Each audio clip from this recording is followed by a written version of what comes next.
Hello, everyone, and welcome to the Kentucky Small Business Development Careers for Free webinar. We're glad you're here with us. As we allow attendees a few moments to join our event, we're going to share just a bit of information about the Kentucky SBDC. The Kentucky SBDC assists new and growing businesses by providing the professional expertise, tools, and information necessary to make sound business decisions. We do this at no cost to our clients, thanks to the U.S. Small Business Administration, who co-sponsors our program, which is then administered by the University of Kentucky, who partners with regional universities, colleges, and local economic development agencies. We're part of a national network, as you can see on the screen, America's SBDC, which has over 1,000 centers across the nation. To learn more about the Kentucky SBDC, visit kybizhelp.com. There you'll find additional resources to help start, fund, and grow your business. You can get started with a business coach by emailing info@kybizhelp.com or call 1-888-475-7232. A recording of today's webinar will be emailed to you later this afternoon. So if you miss part of the event or you have to step away, just know that you'll have access to the entire recording. I'm Janet Flaw with the Louisville Center, which is one of 17 centers throughout the Commonwealth. And moderating today's event is the Louisville Center Director, Dave Etkin. Good afternoon, Dave. Hey, Janet, how are you? I'm doing well. I'm going to warm up the next couple days here in the back to springtime Valley. Yeah, we won't know what to do. Yeah, again, my name's Dave Etkin. I'm the director here in the Louisville Small Business Development Center, and I'd like to welcome you to another edition of our Wednesday webinar.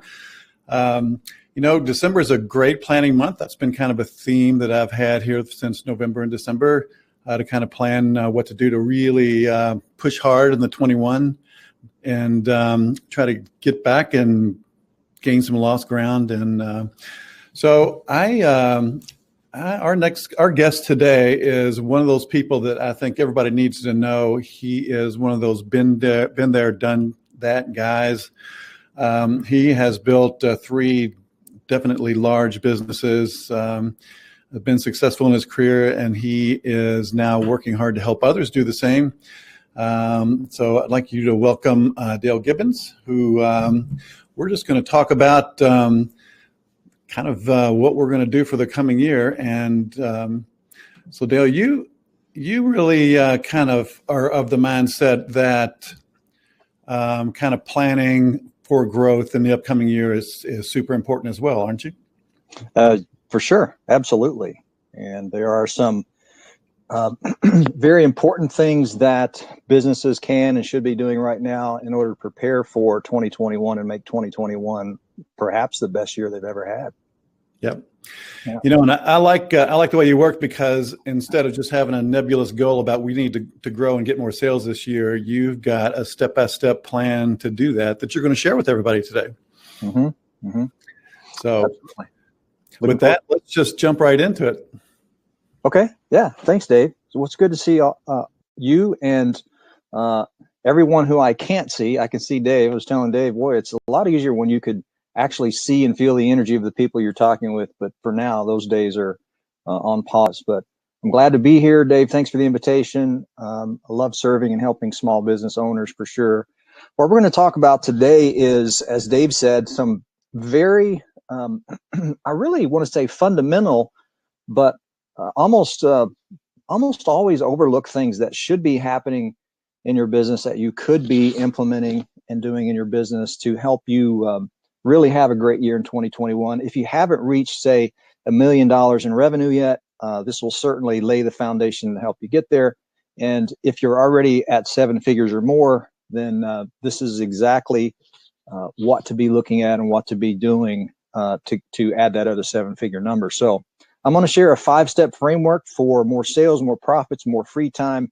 I don't know about you, but having built the businesses that I've built, those are the 3 things that I was looking for more than anything else. So we'll be talking about that. This is for any business owner who is struggling to find, struggling to win, and struggling to keep clients or customers or patients or members or whatever you call the people who exchange their hard-earned money for your superpowers and what you can do for them. So if you want more leads and profits and free time, then by all means take notes. And I understand there will be a recording. You can always go back and listen to that.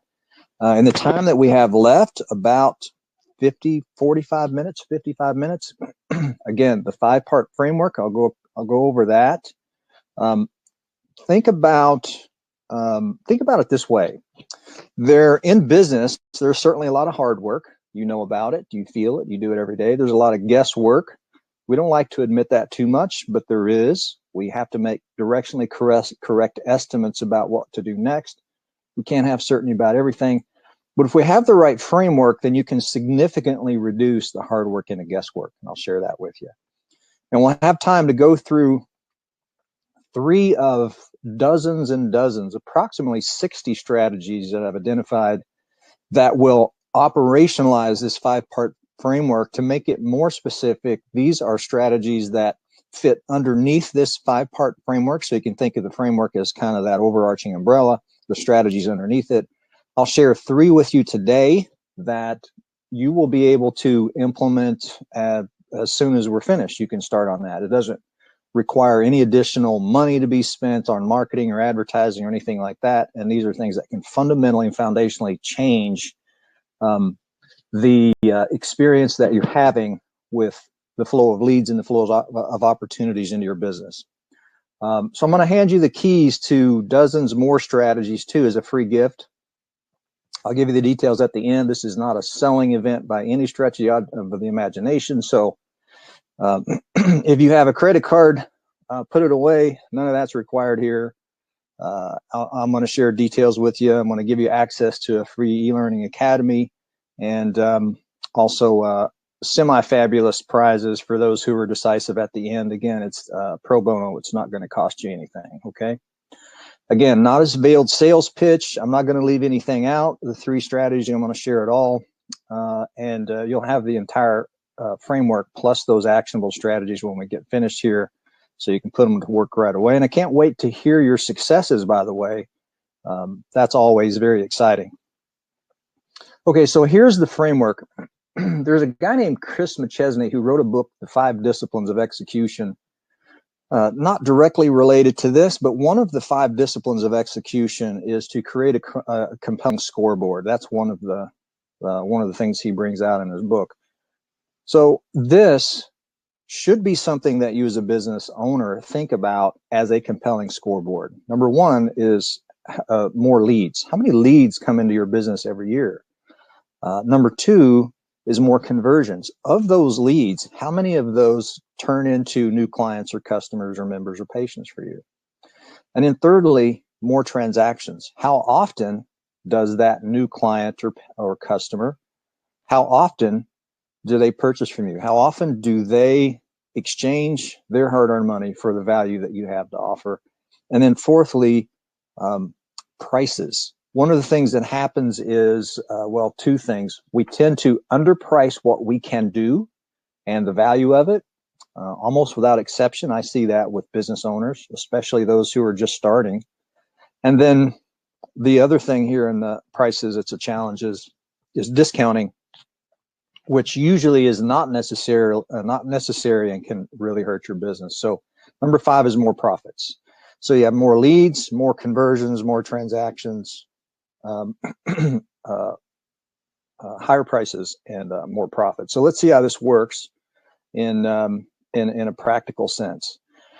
The way to look at this is, and I'll give you guys access to this profit growth calculator. I know this is a bit of an eye chart here. I don't know how small it is for you, but it is very small for me. So if you can see that top line there, let's say that you have 1,000 leads coming into your business every year. I'm going to pull it up here on a different screen so I can see it. Sorry about that, guys. If you have 1,000 leads coming into your business every year, and you have 25% conversion rate, okay, and you have they purchase from you twice a year, let's say, then their average price is, say, $1,000. It's the number we have here. And what's next? After the average price is a 30% profit margin. Okay, so you've got 1,000 leads coming in, you convert at 25%. Transactions are 2 per year. The average price is $1,000. You got a 30% margin. You can see there that on the very bottom, you can't see that, it's $150,000 in net profit on that business. Okay, on the far left here, if you look at those numbers, so you got 1,000 leads, 25% conversion. They purchase twice a year. They pay about $1,000 a piece, and your net profit, not your gross profit, your net profit's 30%. Then you're netting about $150,000. Okay, and look what happens if you add, or if you increase or improve in these 5 areas by 10%. Now your net profit on that business is $241,000. Okay, that's $90,000 in addition on top of what you had. Increasing these areas by 10% is not that difficult. Doesn't mean it's easy, but it's certainly simple, and it is not a Herculean task by any stretch. So if we were to improve these areas by 50%, okay, now you have moved your business from $150,000 in net profit to $1.1 million, $1,138,000. And so if you think about a compelling scoreboard and the results that you can produce here, this is the scoreboard to put in place for your business. Be paying attention to these 5 things. How many leads come in every period of time? We'll talk about a year here. How many leads? How well do you convert them? How many transactions per period of time, a year in this case? How many times do they purchase from you? And what is the price? And what is your profit margin? Okay, so if you think about the 5-part framework as a compelling scoreboard, let's think about some plays that you can develop to execute in the game that you play called business, day in and day out, where you can change the score. Okay, we're going to talk about 3, one at a time, that you can implement. There's the 1.138 that I talked about. So you went from 150,000 on the bottom left, increase those 5 areas by 10%, you're at 241. Increase them by 50%, you're over $1 million. Okay, so it makes sense to pay attention to these things. Let's talk about the first of the 3 strategies that I want to share with you. And this is perhaps one of the very most important ones. All right, so you're a business owner, you are networking, you're doing some organic work, let's say. In other words, you're not paying for advertising right now. You could be, but let's say in this case you're not. You're networking online, maybe in an alternate universe. Someday we'll be able to get together in groups and be closer than 6 feet apart. And someone says, so insert your name here. Tell me, what do you do? I don't want you to miss this because this is deceptively simple. Most people get this completely wrong. And how you answer this question is going to determine whether you succeed or fail in business, I believe. I've seen this to be true. Most people, okay, they don't really care what you do. I know that might sound a little harsh, but that's the truth. They don't really care what you do. What they want to know is, number 1, what can you do for me? Number 2, what do I have to do? Number 3, how long is it going to take? Number 4, how much is it going to cost? Subconsciously, that's what they're thinking. That's what they're asking. It's not a bad thing to say, well, I own a landscaping company and I service Jefferson County. It's not a bad thing to say that, because at least they start to make connections in their mind, because they want to find common ground with you. And in order to move to higher ground with someone, they have to find common ground. However, if you really want people to engage with you and say, wow, tell me more, instead of, oh, that's nice, my brother-in-law is in the landscaping business, that isn't helpful. What you want to answer are these 4 questions. What can you do for me? What do I have to do? How long is it going to take? And how much does it cost? Let's see how this works in real life. And when you get this right, this messaging becomes a centerpiece, a linchpin in a lot of the outreach efforts and the marketing that you do. Okay? So remember, First, you have to enter the conversation that's taking place in the head of your prospect. They're not thinking about, gee, I hope I can meet someone who is a landscaper today. That's not what they're thinking about. They have problems and things in their head that you want to, and they have the self-talk going constantly, and you want to the extent you can, merge yourself into it.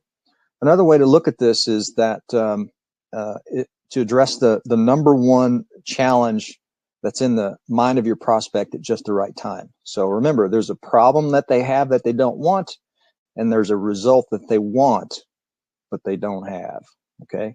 So we want to be focused on that. So here's how this looks. So instead of saying, I'm using this landscaping example. So instead of saying, well, I own a landscaping company and I service Jefferson County, let's look at what that might sound like. First of all, what if you said, I help, and your ideal client is busy professionals, okay? So now your answer becomes, I help busy professionals. To do what? Well, what do busy professionals want? They want a home that looks nice. And maybe if you play to the ego, which we all have, maybe they want their home to be the envy of the neighborhood. So you could say, I help busy professionals have the most beautiful landscaping in their neighborhood. Okay, that's number two. By what? How do you do it? By selecting the most attractive plants and grooming their lawn, to perfection. And then number four is so that you can avoid the heat and spend more time doing the things you love. Okay, so let's put that together. I help busy professionals, right? I help busy professionals have the most beautiful landscaping that is the envy of their neighborhood by choosing the right plants and placing the right plants, grooming their lawn, so that you can avoid you can avoid the heat and spend more time doing the things you love. Okay, so I'm kind of doing this on the fly here, but you get the idea. So rather than saying, I own a landscaping company and I service Jefferson County, now we've answered the question in a way that appeals to that person's emotional needs and wants. All right, here's some examples. Well, I'm an engineer at Acme Corporation. You might hear that in the networking setting. That becomes, I design high-tech fuel systems for cars so that they burn less gas, which means car owners like you save thousands of dollars each year and help heal our planet. Okay, you can see we've appealed to the emotional interests and wants and needs, and we've told a better story. My husband and I own a landscaping company. Here's another example. We create beautiful landscaping for busy professionals that makes their home the envy of the neighborhood so they can avoid the heat and spend time doing what they love. It's basically the one I used before. Okay, here's one more. I'm an insurance broker. That's a hyper-competitive business, and I've heard this answer a lot. Well, I'm in insurance. Well, that becomes, I help people in Sheboygan or Jefferson County or Louisville or wherever you live sleep well, knowing that their family, their home, and their cars are totally protected from natural disasters and accidents.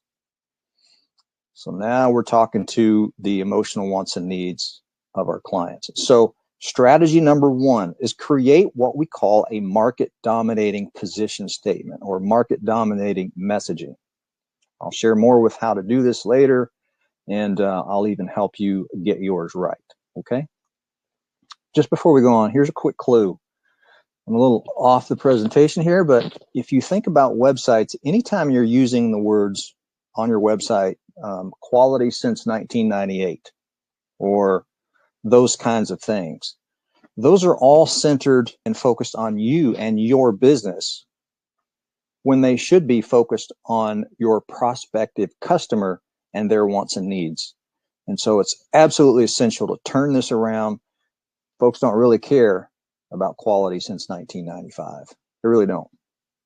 All right. So strategy number one is a market dominating position statement or market dominating messaging. Okay. So as we move into the second strategy, one of the things to remember here is that if you have identified your ideal customer or your ideal client, and let's say you have a list of those, we use the landscaping example, maybe it's, you know, professionals within a certain income range, within a certain set of zip codes and neighborhoods, of course. And at any given time, there's a percentage of those folks who are what we call, if you look on the far right, they are now buyers. And they're ready for a new landscaper now. They're ready to write the check, okay? It's a single-digit percentage of people who are in that category. And frequently, depending on the niche or the industry you're in, it can be well less than 1%. But that doesn't mean that everyone else isn't going to be a good customer or client for you. They're just on the left-hand side of this. They are future buyers or soon-to-be buyers, okay? And future buyers are considering the, you know, benefits of your service or owning what it is you do. Why should I buy from you?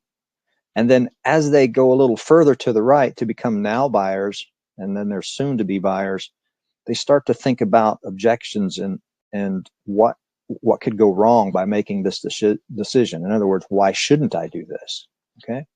So this area on the left, the future buyers and the soon to be buyers, are where most businesses leave significant opportunity and income on the table, and they don't serve the people who they could serve because they're focused only on the people who are ready to buy now. And that's a mistake. And I'll show you some examples here as we go forward, okay? This looks a little small to me. I hope it's not as small to you guys as it is to me, so I'm going to scroll down over here. Pardon me for looking to the side so I can see it. Okay, this particular example is a website for a financial planner, a mutual fund organization, okay? And you can see the red circles I've placed on here. Everything on here is pointed to the buy now buyer, okay? Call now, 800, yada, yada, and so on. Contact Gary, and then submit. Over on the far left, under map location, there is phone numbers, toll free and toll and fax. I don't know if many people have faxes anymore. And then up at the top, get your free retirement consultation. This is another mistake on a website, because the folks who respond to these kind of things are only those who have already done all the research and they're in such pain they're ready to take some action now. And it is a single-digit percentage of people who are in that particular category. Okay, so you want to be able to address those, and you want to be able to serve them, but you don't want to miss the other 99%. So here's another example. This is a chiropractor. You can see the only call to action here is to make the phone call. So if you're in pain and you're laying on the couch and you're, really just ready to, do whatever it takes, write the check, give them the credit card, you just want to get out of pain, this works. But the other 99%, you're going to miss, okay? So remember, think about the buyer's journey that your customers or clients take. And remember, there's a couple of significant phases before they're ready to purchase. You want them to identify themselves back there. So a final example here, we'll bring this home on the second strategy, and I'll show you exactly what we're talking about, okay? All right. All right, so this is a final example here. This is a child psychologist. So if we think about what's the problem with this particular website and what they're offering, it's, again, a free consultation. What's the word say right in a free consultation? Call now. Well, what if I'm not ready to call now? What's a way that we could adjust this so that we could pick up a lot more leads from this particular website? Well, here's what we did in this case. What we did is we changed up the the page where these particular prospects go. This child psychologist was driving traffic using paid advertising, actually, and we created a new video script. So it wasn't a call now kind of thing. It went like this. As a parent, are you struggling to gain control of your child's attitude and emotions? Is your child yelling and screaming at you while often displaying a belligerent and sometimes threatening tone that no matter what you do or try, you just can't seem to get under control? My name is Dr. John Smith, and I help parents like you every day learn the techniques that will solve these frustrating and destructive behavioral patterns once and for all. In fact, let me prove it to you. Enter your first name and your email in the box to the right, and I'll send you a series of 60-second techniques that will immediately restore peace and quiet to your home. So my wife and I have raised 2 boys, and they're very well behaved. But if you've raised children, and I'm sure many of you have, then or in the process of raising children, there are times when you couldn't put your name and an email in there fast enough to find out what the secret is to getting your children to to calm down and behave themselves like you would like. So this chiropractor, we worked with him, and this was the outcome here. You can see the copy on the website's changed. Are you sick and tired of the yelling, screaming, and belligerent attitude of your child? This addresses an immediate pain here. It's something that they don't want and would like to get rid of here, which is bad behavior in their child. So in the middle, we put an offer here in the middle. It's what we call an information offer, and as you can see, let me get it where I can see it. Learn the secrets to gaining and maintaining complete control of your child in less than 60 seconds. First name and email address. You've seen these types of things before, and you may or may not have responded to them, but there's no doubt that everyone on the webinar today has opted into something like this. The reason that you pass on it doesn't mean it's a bad thing. It just means either A, it wasn't well written and well communicated, or B, it just wasn't something you wanted or needed. It didn't address your emotional needs and wants at the time. Okay. All right. So what was happening here before was the psychologist here that we're talking about. He was getting about 300 leads a month. That's about a 10. He averaged 30 people that called to ask about the consultation.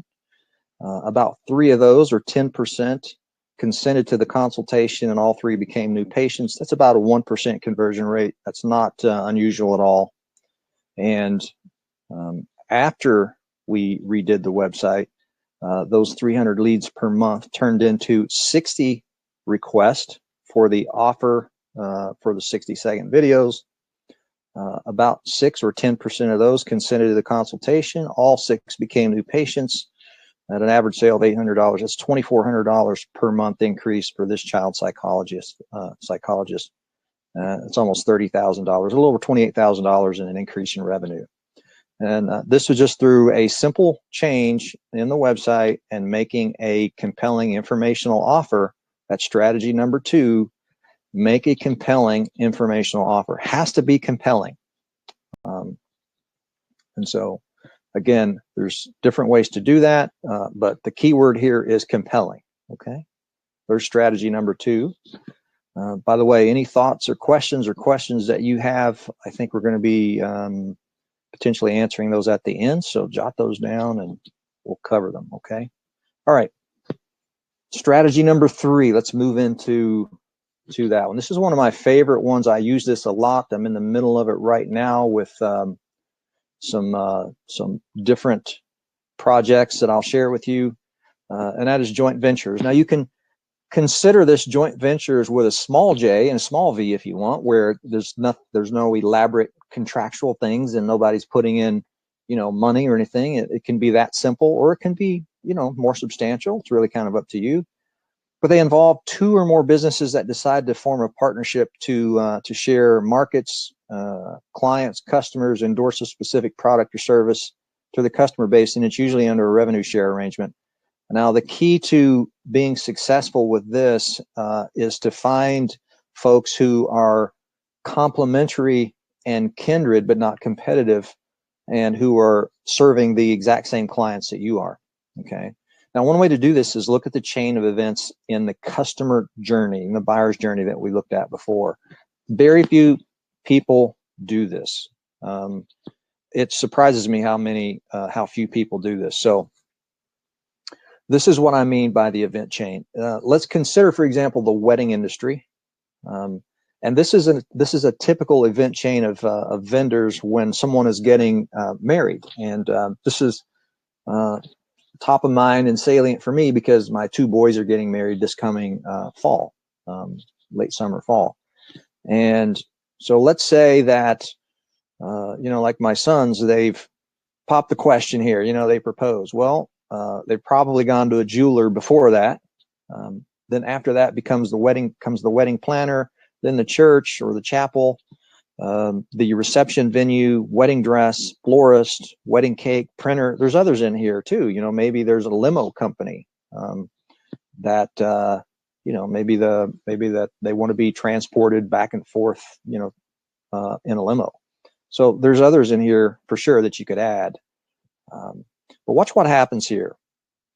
If you think about this, if you're the florist, everyone above the florist in this event chain is perfectly positioned to refer business to the florist. So the jeweler, the wedding planner, church, reception, wedding dress, they're all in a perfect place to refer clients to the florist. And everyone below the florist in this event chain is perfectly positioned to receive referrals from the florist. Now, it can happen in either direction depending on where they are and what order they're the customer is doing things. But I think you get the point here. There's opportunity to refer business back and forth to one another. I would bet you a Coke that only 1 in 10 businesses that actually have a very organized and intentional strategy and effort to make this happen. It happens very rarely from my experience. Okay, so let's look at how this would work.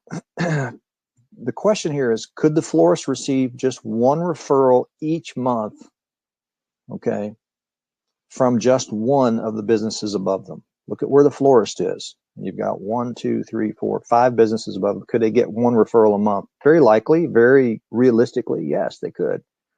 Next, could the florist give just 1 referral each month to each business below them, like the wedding cake, folks, or the printer? Look at how this works. If you have a well-organized, strategy in place to do this.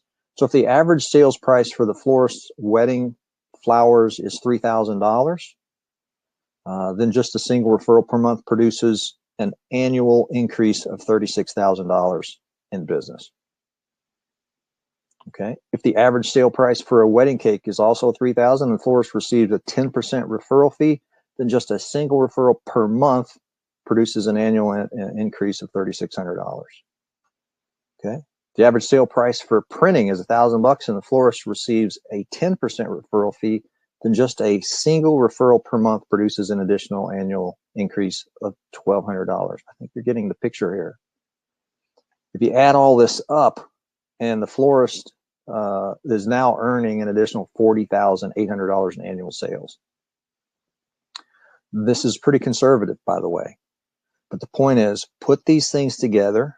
And at the end, I just thought of this. I'll tell you what, at the end, I'm going to share my email address. If you email me, I will send you back a template for a memorandum of understanding that you can use. Just modify it, put in your own information to put these simple referral joint venture agreements together. I'll send it to you. My compliments. So strategy number 3 is putting joint ventures together, forming joint ventures. That's the 3rd strategy in the framework here that we're going to share today. Okay. All right. Let's see. Here's what you need to win. Looks like we're going to finish early, so maybe we have time for Q&A. I don't know how well that'll work. What you need to win, guys: business and marketing knowledge. Yes, for sure. Doesn't mean you have to be the best marketer on the planet. Doesn't mean that. But to the best marketer, go the spoils in business. I've never seen an exception to it. So do invest in your knowledge as a business owner. The best thing you can do is be the best marketer and seller of what you do. Most business owners are the best doer and fulfillment person of what they do, and they struggle with marketing and sales. Most small business owners are. So, secondly, you need a framework for measurable success. I've shared a 5-part framework with you. I certainly hope that you have taken good notes, that you go back and watch this again, and that you operationalize this framework and build this compelling scoreboard for yourself. Keep pushing into it, make it happen for your business. It's hard to improve something that you can't see. And when you make it visible, then you can manage it and improve it. So build that compelling scoreboard with those 5, you can call them key performance indicators if you want, but that 5-part framework. So build a compelling scoreboard. Put a strategic marketing plan together, and make sure that you are executing on that plan every day, and don't get distracted by shiny object syndrome. I think that's one of the biggest, another one of the really challenging things that business owners deal with is, the next shiny thing. Should I be, buying ads on TikTok or something like that? The answer is probably not. Because there's some very fundamental foundational things that even for more mature businesses that are in the tens of millions of dollars in revenue, I see it's very common to see the same things that are missed. And when I work with these businesses to significantly improve their revenue and profits, it wasn't because we jumped on the artificial intelligence bandwagon in some way, shape, or form, and it just rocked their world and changed everything. That can happen, but it's typically not it and not necessary. There's very fundamental foundational things that need to be done. Also, a peer group. You might be participating in peer groups now. I know that GLI is very active at forming and organizing these, if I understand correctly. It's been a while since I've been in one, but the ones I were in were very good. So definitely do that. I'm in peer groups. And finally, find an advisor, coach, or mentor. There's a difference between coaching and mentoring. Coaching is, if you think about business, if we use sports as an analogy, the coach is the person on the sidelines who helps call plays, helps design plays. They're the ones who help you win the game of business that you're playing. Mentors help you make better decisions off the field so that you get to keep playing the game. It's a little bit different, and both are really, really important. So I have advisors, coaches, and mentors. Some are gracious enough to help me at no cost. Others, I'm more than happy to pay for their help. I do. Yeah. Okay. So as we wrap up here today, I promised you a 5-part framework that can grow your business to $1 million or more. And there are dozens of strategies that fit underneath that framework. I'm happy to help you with those. You can put those to work and avoid a lot of the fruitless hard work and the guesswork that most business owners certainly are experiencing right now. And I shared with you 3 strategies you can start using today to see better results in your sales and profits. There isn't anything in those 3 strategies that you can't do, even without the COVID, even with the COVID stuff we're all dealing with. So by all means, put those to work. I'm happy to help you with it. My free gift is this. I'm going to give you 90-day access to my online academy for small businesses where all 3 of those strategies are detailed, plus dozens more. And I'll also send you, it's not on here, but I'll send you the agreement for the memorandum of understanding agreement that I use for joint ventures. I'll send that to you.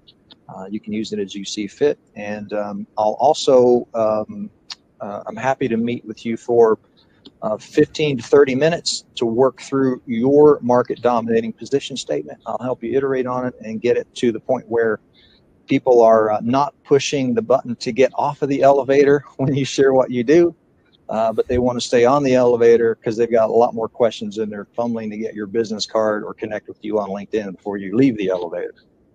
That's the response you want. I'm happy to help you with those things. So Dave, we're at 12:40. We're early, but I want to turn it back over to you, and I'm happy to hang out here, answer questions, anything I can do to serve you and your group here. Okay. Yeah, thanks, Dale. That was awesome. And those are some great strategies. Again, everybody out there, if you just want to pop in some questions in the chat, we'll get them to Dale, and we can have a good conversation. But I'll tell you what I really like about your strategies is that they are like small steps. There's nothing giant world, not being like Steve Jobs and changing the industry, just these small steps. It's almost like compound interest. If you build on one, it just kind of snowballs and makes a big positive effect in your business. But and I know you kind of put them in sequence, but I just want to be clear for everybody, is the place to start to get your positioning in place, is that with your elevator speech template that you kind of use? It is. That's the first place to start, most definitely. It doesn't even make sense to sometimes people, I've heard other folks say, well, you need to really identify your ideal client first. No, I don't think so. I think what you really have to do is you have to be able to articulate that thing that you do, whatever it is that you have, that you manufacture, or that you can deliver, that significantly improves the life of another human being. That's the thing that you must be able to articulate in very simple terms, Dave. And the thing is, what most folks do when they're working on this is they get into this mode where they think that they get into this corporate speak mode where they start using SAT words, and they think it's got to be really fancy and articulate, which is absolutely not the case. It has to be at a 6th grade level. It's okay if when you answer that question, whether it's on your website or in an elevator or at a networking event, it's okay that if you deliver that market dominating position statement, the answer to that question, is okay if nobody wants it or needs it. It's not okay if they don't understand it. Okay. That's good to know. So we do have quite a few questions, and so Tanya, hey Tanya. Tanya wants to know, what are some strategies for maintaining the relationships of leads that aren't ready to be a purchaser now? Mm-hmm. Okay, this is an excellent question, Tanya. Thank you for asking. Put yourself in the buyer's position for a second. If you think about the times that you have been interested in what someone or some company can do for you, but you're just not ready yet. And it's a lot like when you're in a retail store, which maybe it hasn't happened in a while, but maybe in a retail store, and the salesperson comes up and says, "How can I help you?" What does everybody say? "No, I'm just looking. I'm just looking." Well, the reason for that is because you don't want to be sold to. You want to buy. And what really skilled people will do is give you an opportunity to do that on your own terms, but stay engaged with you at the same time. So in other words, they might ask the question, well, are you looking for something for yourself or someone else? They don't even ask you, how can I help you? They don't ask that question. They ask, are you looking for something for you or for someone else? And that requires an answer.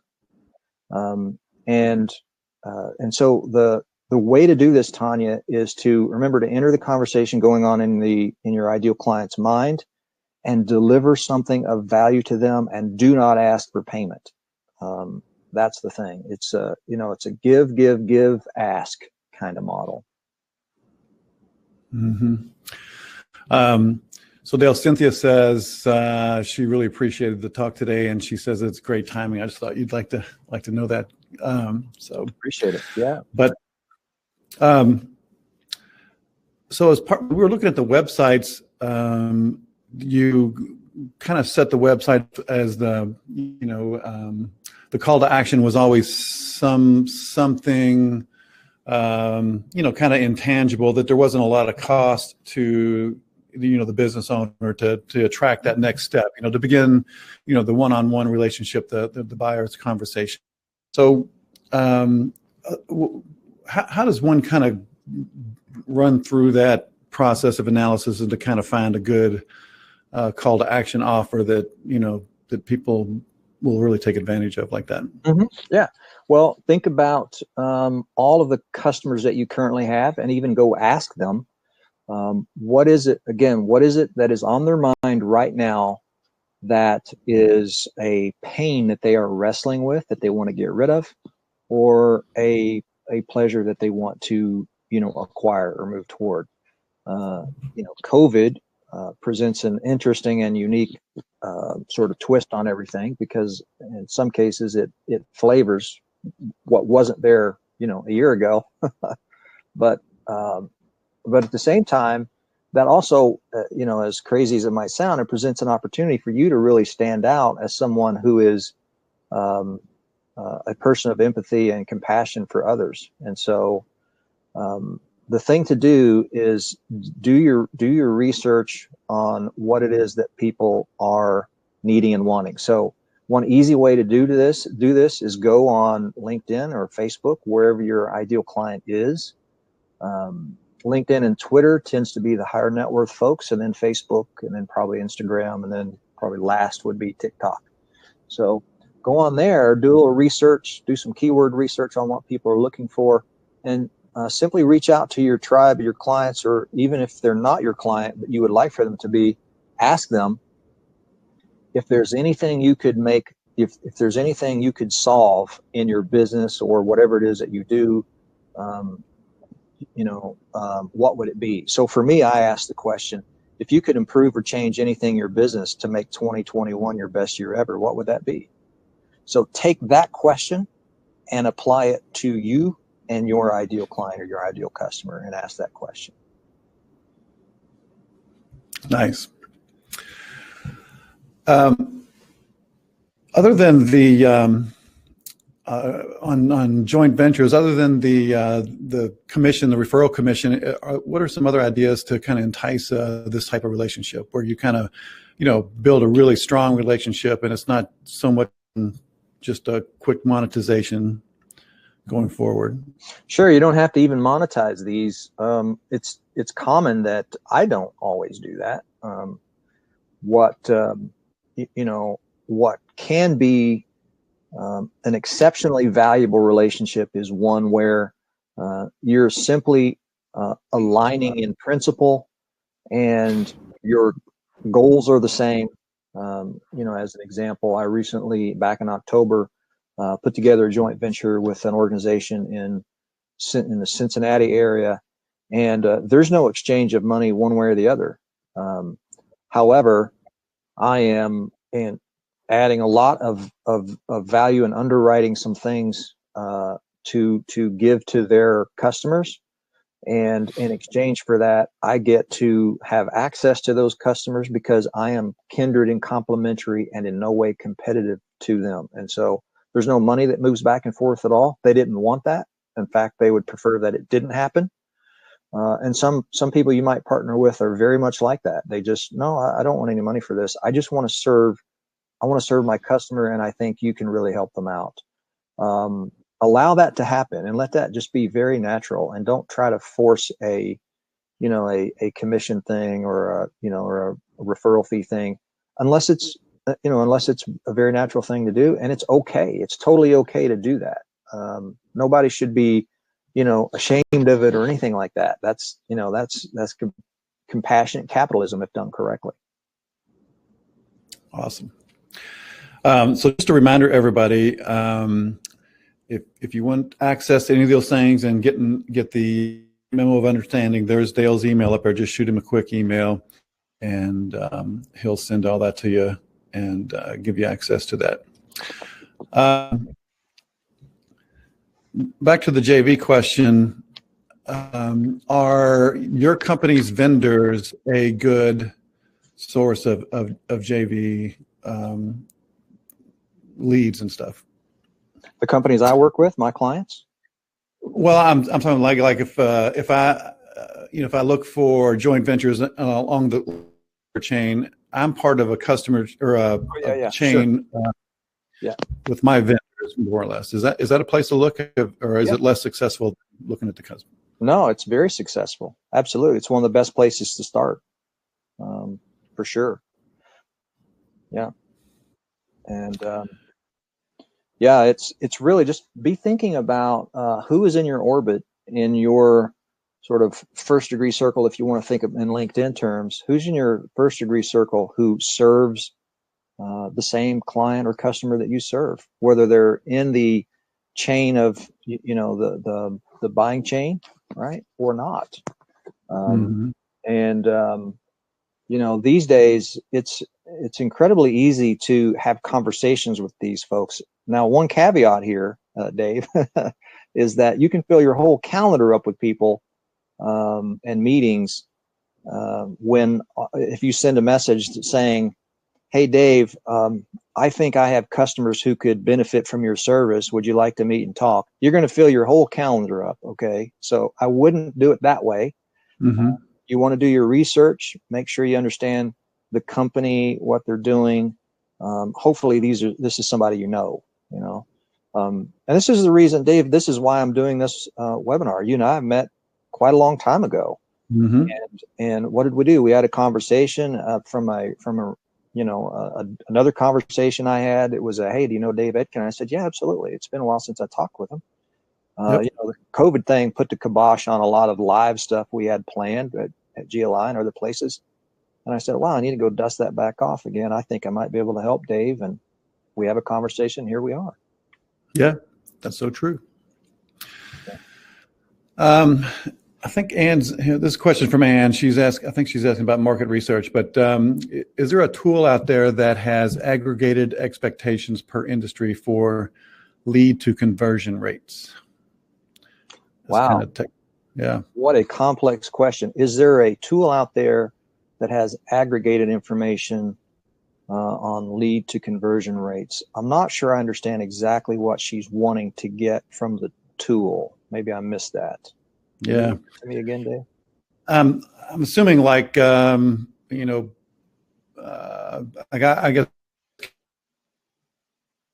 kind of analysis of the basically the sales funnel, just like you outlined. If you have 1,000 leads, what's your percentage of conversion going down the?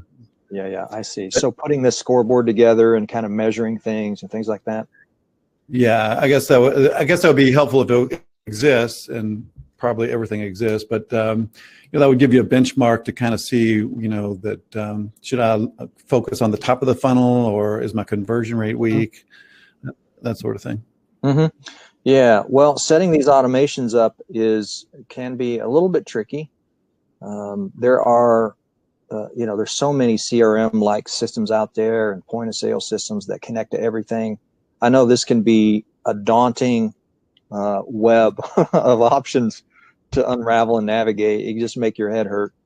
But there's a lot of different things to choose from, depending on what kind of business you're in. I know that's not helpful for the person who asked the question, but the CRM systems like HubSpot and Infusionsoft and things like that, as long as they integrate well with other things, and even if they're a little bit short on integration, you can always use Zapier and find, a $15 an hour tech person to help you knit all of it together. Mm-hmm. It's a bit of work to do it. However, now is the best time to be sorting these things out for two reasons. One, we're in December. Things tend to slow down. Everybody sort of, backs off the accelerator a little bit. We get very reflective and we start to think about, well, how did 2020 go? Well, most of us are like, well, I'm glad that's almost over. And what are we going to do in 2021 and how are we going to do it? And so this is a period of time when, the holiday season, add that the pandemic and the kind of lockdown, depending on where you are. If you can't work, if you can't work in your business, well, work on it. Now's the time to do it, Yeah. Jump on top of that, having numbers, conversion rate numbers as a benchmark would be nice, but collect your own numbers and improve your own numbers. Any improvement, like we just mentioned, is is almost like compound interest. You kind of build and snowball going forward. But I think the key, like you mentioned earlier, is that you need data to make sure that the actions you're performing are actually having a positive effect on your business and conversion rate, right? Mm-hmm. Yeah, no doubt. If you don't have visibility into the information. It's hard if not impossible to improve something that you cannot see. And the data is the visibility that you need. Gosh, even if you use just a simple Excel spreadsheet or a Google sheet or a legal pad and a pen, let's go back to the 60s and 70s and 80s for a bit here. Go totally analog and do it. The thing to keep in mind is keep it absolutely simple. Don't over-engineer it, because it will collapse under its own weight. You won't do it, and you'll give up, and you'll think it's impossible, and that would be a tragedy. So keep these things simple. Just keep the information, collect it, and do it very manually until you get to, you get a good idea and a good picture of where you are. Then you can automate it. Yeah. Awesome. Let's see. So it looks like that's about all the questions we have. So again, I just want to remind everybody, if you want these tools and access to some of the other tips that Dale has, there's his email there, dale@your7figurebusinesscoach.com. I highly recommend that you jump in on that. He is a fabulous resource. Anything else you want to share with us today, Dale? Well, I'll just share that I am very excited that I was able to be here, Dave. I appreciate the invitation. I wish I could see everyone. I wish I could say hi. I wish we could, even wave 6 feet apart or knuckle bump or whatever. But I'm really looking forward to helping all of you to achieve what you want to achieve in 2021. My offer is very sincere. It's very legitimate. Send me an email. I'll share those resources with you. No big sales pitch coming. Obviously, I'm in the business of helping small businesses. And if that occurs naturally, then that's wonderful. And if it doesn't, that's just as wonderful. I'm just pleased to be able to do what I do. And Dave, I appreciate the invitation and the honor. It's an honor to me to serve your tribe here. Yeah. Thank you so much for being here, Dale. This has been fabulous, and I really enjoy these small and easy things that you can do right away and get right to work after you get off of here. So I really appreciate your information today. It's been great. And again, there's Dale's email address. You'll get a replay later on today, and a copy of the slides and all that. And we'll look forward to engaging with Dale in the future. So I want to thank everybody for coming today. We'll kind of wrap up here. It's been a great Wednesday, and this has been an exciting day, and thanks for coming. So with that, we'll sign off. Have a great day, and we'll see you next Wednesday. Goodbye, everybody. Thanks, Dave. Take care, everybody.